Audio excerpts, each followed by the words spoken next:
ক্যালকাটা ইউনিভার্সিটির আন্ডারে থার্ড সেমিস্টারের ছাত্রছাত্রী আছো এবং তোমাদের সোশিওলজি অর্থাৎ সমাজবিদ্যা সাবজেক্টটি এমডিসি কোর্স অর্থাৎ পাস কোর্সে সিসি 3 পেপার হিসাবে আছে। তোমাদের জন্য আজকের ক্লাসটা খুবই গুরুত্বপূর্ণ। আজকের ক্লাসে তোমাদের 100% কমনযোগ্য সাজেশান এবং একটি মডেল প্রশ্নপত্র নিয়ে আলোচনা করব। এবং তোমরা যারা ইংলিশ ভার্সনের স্টুডেন্ট আছো তোমরাও আজকের ক্লাসটা দেখো, কারণ সাজেশান এবং মডেল প্রশ্নপত্র এই দুটো যেমন বাংলায় থাকছে তেমনই ইংলিশেও থাকছে। তাই তোমরা যারা ইংলিশ ভার্সনের স্টুডেন্ট তোমরাও দেখবে।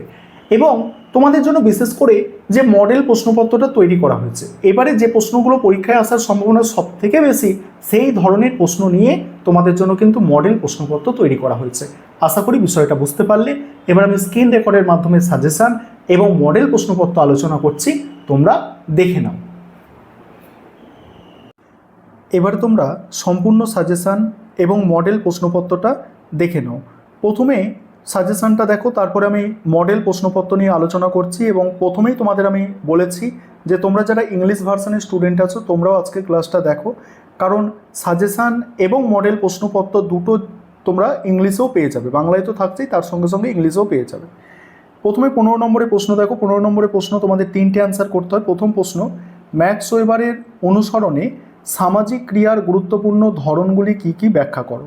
দ্বিতীয় প্রশ্ন, সামাজিক সংহতি সম্বন্ধে ডুরখেইম কী বলতে চেয়েছেন, অর্থাৎ সামাজিক সংহতি সম্পর্কে ডুরখেইমের ধারণা, এর সঙ্গে আছে যান্ত্রিক সংহতি এবং জৈবিক সংহতির মধ্যে পার্থক্য। পরের প্রশ্ন, প্যারেটোর এলিটের আবর্তন তত্ত্বটি আলোচনা করো। 4 দাগের প্রশ্ন আছে, সমাজতত্ত্বের বিকাশে জ্ঞানদীপ্তির ভূমিকা বা সম্পর্ক আলোচনা করো। তারপরে প্রশ্ন দেখো 5 নম্বর প্রশ্ন। 5 নম্বর প্রশ্ন, ম্যাক্স ওয়েবারের আদর্শ রূপের ধারণাটি বর্ণনা করো। আদর্শ রূপ গঠনের উদ্দেশ্য কী। পরের প্রশ্ন, কার্ল মার্ক্সের শ্রেণী সংগ্রামের ধারণাটি বিস্তারিত আলোচনা করো। কার্ল মার্ক্সের শ্রেণী সংগ্রামের ধারণাটি বিস্তারিত আলোচনা করো। পরের প্রশ্ন, সামাজিক ঘটনা সম্পর্কে ডুরখেইমের তত্ত্বটি আলোচনা করো। সামাজিক ঘটনা সম্পর্কে ডুরখেইমের তত্ত্বটি আলোচনা করো। পরের প্রশ্ন আছে, প্যারেটো মানুষের ক্রিয়াকে কয় ভাগে ভাগ করেছেন ও কী কী। যৌক্তিক এবং অযৌক্তিক ক্রিয়া আলোচনা করো। এখানে একটা বিষয় তোমরা খেয়াল করবে যে প্রথম 7টা প্রশ্ন তোমরা দেখতে পাচ্ছ, এই প্রথম 7টা প্রশ্ন স্টার দিয়ে চিহ্নিত করা হয়েছে, কারণ এই 7টা প্রশ্ন সব থেকে গুরুত্বপূর্ণ। তোমাদের প্রত্যেককে এই 7টা করা হচ্ছে কম্পালসারি, এইগুলো কোনোভাবেই স্কিপ করা যাবে না, এর থেকে কমানো যাবে না। এবং তোমাদের যাদের পক্ষে সম্ভব হবে এক্সট্রা প্রশ্ন যেগুলো দেওয়া আছে সেগুলোও দেখে রাখতে পারো, কারণ এই নয় যে সাজেশানে অনেক অত্যাধিক প্রশ্ন দেওয়া আছে, এটা কখনোই নয়। তারপরে প্রশ্ন দেখো যে 9 দাগের প্রশ্ন। 9 দাগের প্রশ্ন দেখো, আগস্ত কোত, ঠিক আছে, আগস্ট কোত, এই স্পেলিংটা বাংলায় অগস্ত হয়, আগস্ত হয়, ঠিক আছে। আগস্ত কোতের প্রত্যক্ষবাদ সম্পর্কে বিস্তারিত আলোচনা করো। ইংলিশে স্পেলিং হচ্ছে এইটা, আগস্ট। আগস্ট কোতের প্রত্যক্ষবাদ সম্পর্কে বিস্তারিত আলোচনা করো, ইম্পর্টেন্ট প্রশ্ন। পরের প্রশ্ন, ম্যাক্স ওয়েবারের বর্ণিত কর্তৃত্বের বিভিন্ন প্রকারগুলি সংক্ষেপে আলোচনা করো। এবারে তোমরা 5 নম্বরের প্রশ্ন দেখো। 5 নম্বরের প্রশ্নের সাজেশন নিয়ে আলোচনা করব এবং এরপরেই মডেল প্রশ্নপত্র।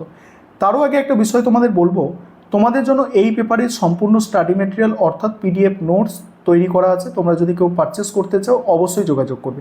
এবং পিডিএফ নোটস তারাই পারচেস করবে যাদের কাছে নোটসপত্র নেই বা ভালো বইপত্র বা ভালো মেটেরিয়াল নেই, তোমরাই কেবলমাত্র পারচেস করবে। নয়তো এই প্রশ্নের অ্যান্সারগুলো যাদের কাছে আছে তোমাদের নোট পারচেস করার দরকারই নেই, তোমরা কেবলমাত্র কোয়েশ্চেনগুলো দেখলেই হবে, ঠিক আছে।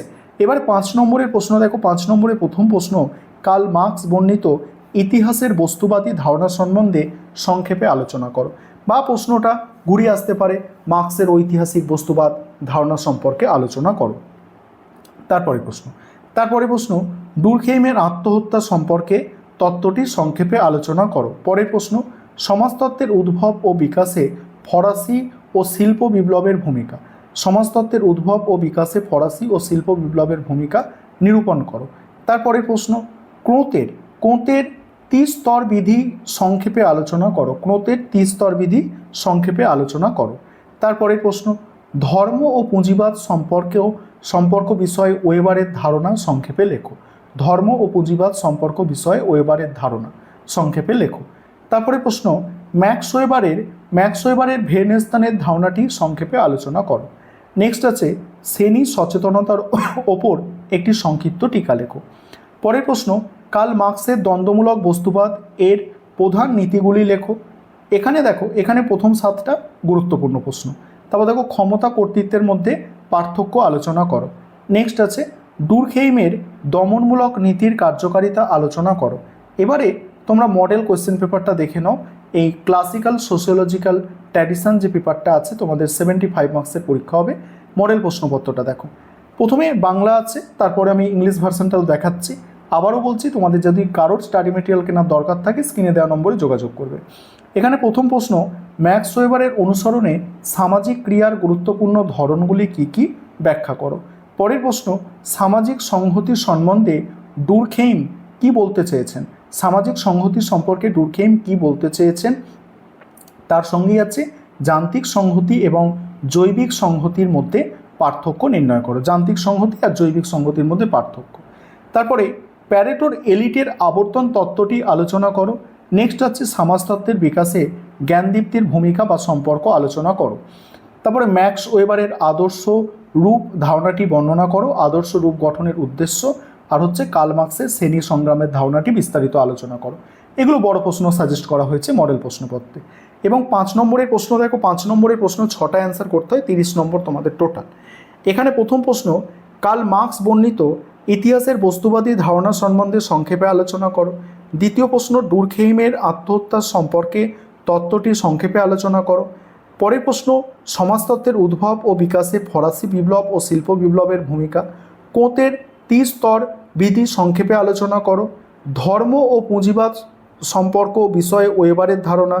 ম্যাক্স ওয়েবারের ভেনেস্তানের ধারণাটি সংক্ষেপে আলোচনা করো। শ্রেণী সচেতনতার ওপর একটি টিকা লেখো। ক্ষমতা কর্তৃত্বের মধ্যে পার্থক্য। এবার তোমরা যারা ইংলিশ ভার্সনের স্টুডেন্ট আছো, তোমরা মডেল প্রশ্নপত্রটা দেখে নাও। আমি স্ক্রল করে যাচ্ছি, কারণ তোমাদের একটা অভিযোগ থাকে যে স্যার কেন ইংলিশ ভার্সন দিচ্ছেন না, তাই তোমাদের ইংলিশ ভার্সন দিয়ে দিলাম।